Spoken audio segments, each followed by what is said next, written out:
지정학적 리스크 때문에 네. 고유가 시대에는 피할 수는 없을 것 같아요. 네. 그죠? 그러면 이 고유가 시대 그리고 여기에 또 호재라고 보면 코스닥 혹은 코스피 시장의 부양책들이 많이 나오고 있는 현재 시점에서 우선은 에너지 쪽에서 본다면 어떤 부분을 당주님은 좀 봐야 된다 생각하세요? 그 이제 우리가 전쟁이 끝나면 유가가 원래 상태로 돌아오고 이런 거를 이제 기대하잖아요. 근데 사실 현실적으로는 그렇게 빨리 전쟁 전까지 떨어지기는 좀 힘들 것 같아요. 왜냐하면 이제 여러분 잘 아시지만 그동안 이제 뭐 여러 군데가 폭격당하고 이랬는데 이런 것들이 적어도 그 회복하는데 몇 개월이 걸리거든요. 그리고 어떤 유전은 또 중간에 멈추면 아예 유전이 망가져 버리는 경우도 있고 또 LNG 같은 건 더 끔찍하죠.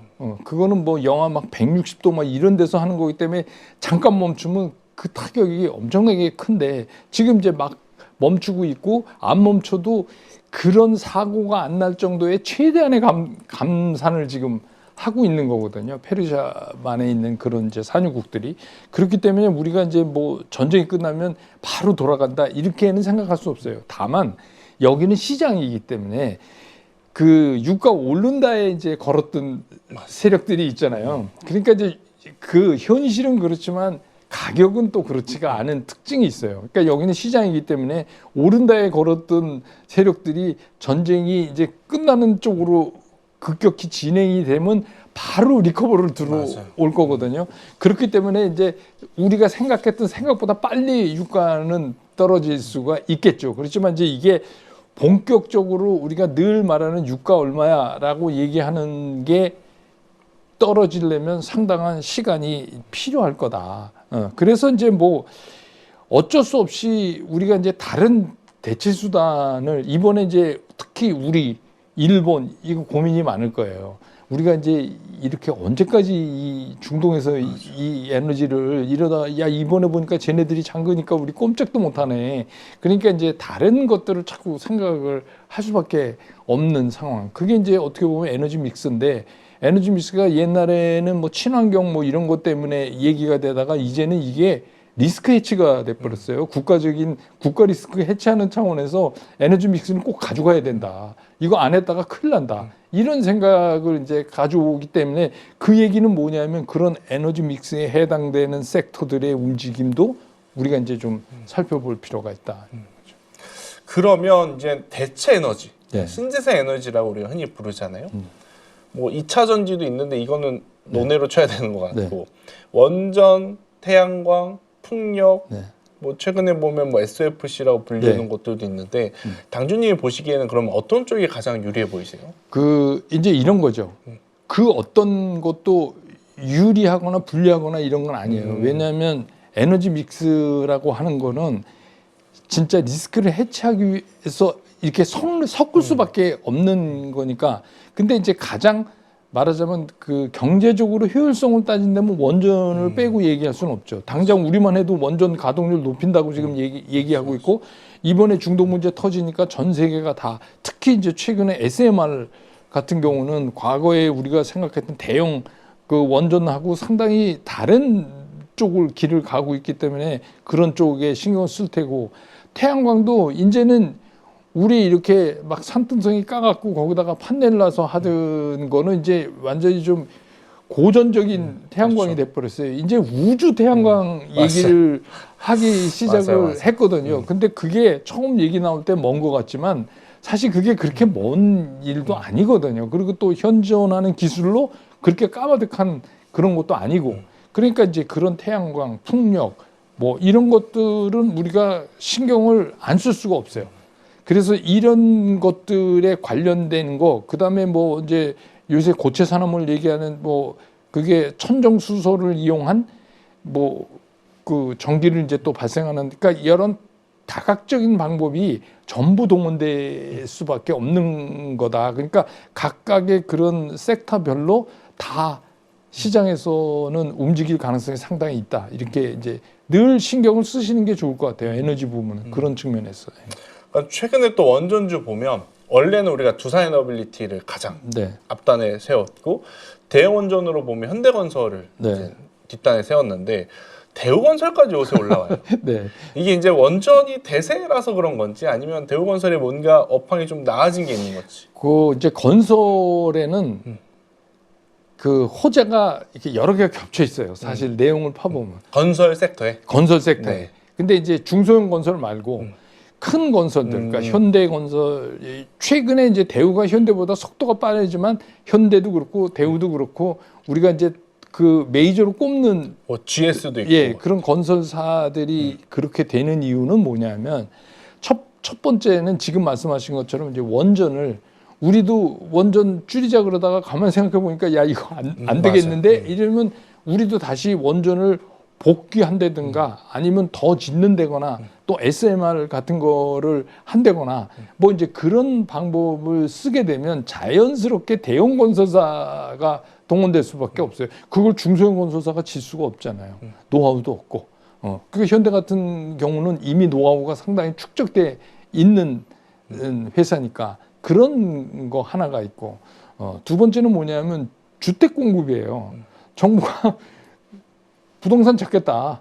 근데 우리나라 부동산이라는 게 거의 주택은 지금 얘기한다고 해도 과언이 아닌데 찾겠다. 그 금융 자산에 투자를 많이 하십시오라고 맞아요. 얘기하고 있는데 그러면 주택 가격이 안정되려면 그냥 누르는 것만 갖고 안 되잖아요. 공급을. 네, 대량으로 공급을 해줘야 되는데 이렇게 큰 건설사들은 브랜드 네임도 상당히 있잖아요. 그러니까 이게 안 움직일 수가 없다. 게다가 이제 마지막 하나는 또 뭐냐면 6월에 지방선거가 있어요.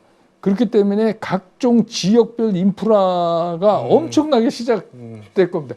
그러니까 이 말하자면 유권자들도 옛날보다 많이 진화했어요. 옛날엔 그냥 선거 유세할 땐 뭐 해줄게요, 뭐 해줄게요 이러면 다 믿었는데 요새는 안 믿어요. 아, 그렇죠. 그냥 해, 진짜 해봐. 진짜 땅을 파봐. 그러니까 이제 대표적인 게 대우건설 올리는 게 가덕 공항 아닙니까? 그 대우건설이 그러니까 그렇게 될 수밖에 없는 게 이런 세 가지 호재가 건설 쪽에 밀집돼 있는데 구조상 이런 거는 다 대형 건설사가 가져갈 수밖에 없어요. 그러니까 여러분 이제 보시면 인프라 사업이나 그런 쪽에 강하면서 그런 데는 이런 데 빨리 움직이고 주택 공급 쪽에만 강한 데는 조금 덜 움직이고 이런 성향을 이제 대형 건설사 중에서도 보이잖아요. 그러니까 이제 건설은 그런 이제 좀 이렇게 흔치 않은 경우인데 세 가지 호재가 다 겹쳐져 있다. 이렇게 보시는 게 맞는 것 같아요. 자, 그렇다면 또 전력 설비. 이쪽은 탄탄하잖아요. 전력 설비는 제가 이제 그 애초에 그 작년 초에 여기 8.15에서도 이제 말씀드렸는데 AI가 가려면 일렉트리시티를 제외하고는 못 간다. 그러니까 결국 이게 청바지 곡괭이다. 이거 없이는 뭘 해도 할 수가 없다.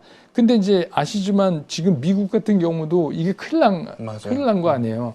그런데다가 이제 뭐 트럼프 대통령은 빅테크한테 니네 쓰는 전기 니네가 알아서 하라고 자꾸 압력을 넣는데 하겠다 이거죠. 빅테크도 좋다. 우리가 쓰는 전기 우리가 하겠다.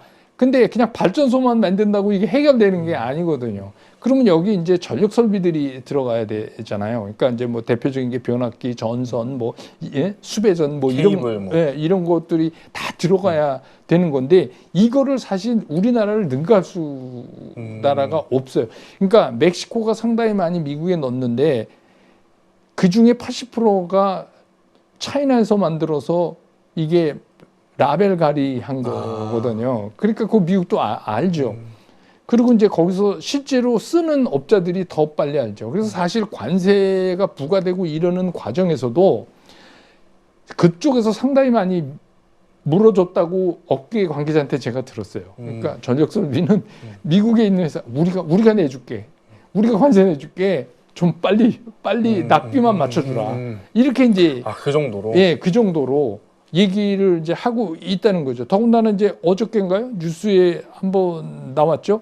미국의 유타주인가 거기서 맞아요. LS 일렉트릭. 예, LS 일렉트릭한테 그 이제 공장 세류 중에서 자산 증가에 대한 세금을 아예 제외한다고. 예, 제외하겠다. 이렇게 이제 얘기를 했기 때문에 결국 그 얘기는 뭐냐면 천 없는 미국이라도 지네가 아쉬운 건 어쩔 수가 없다. 그래서 전력 설비주들은 긍정적이에요. 다만 한 가지 여기서 뭐냐면 우리가 암만 그 섹터가 긍정적이라도 시장에서는 단기적인 수급은 안 따질 수가 없어요.